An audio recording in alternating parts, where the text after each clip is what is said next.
Hey everybody, what is going on? I hope you guys are all doing well, and welcome to another tutorial video. In this video, I'll be explaining to you guys how you can remove OneDrive from your Windows Explorer, or in other words, how you can uninstall OneDrive from your system. This tutorial or this article is based on Windows 11. The process is pretty much the same for both Windows 11 and Windows 10, so just follow the steps and everything will be fine.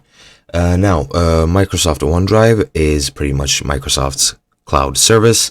It is the same thing as Google Drive is for Google.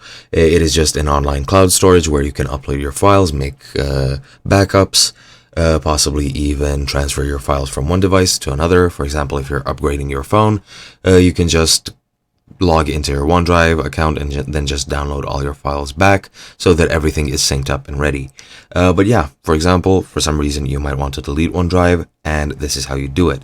The way you do that is exactly the same as how you would remove any other program on both Windows 10 and Windows 11, and it is simply going to your control panel and searching for add or remove programs. Let me just zoom in quickly.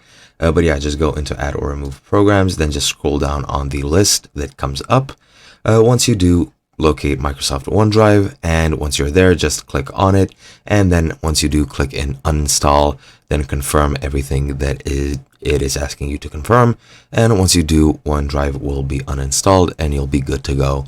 And that's pretty much it. I hope you guys enjoyed. I'll be seeing you guys in another video.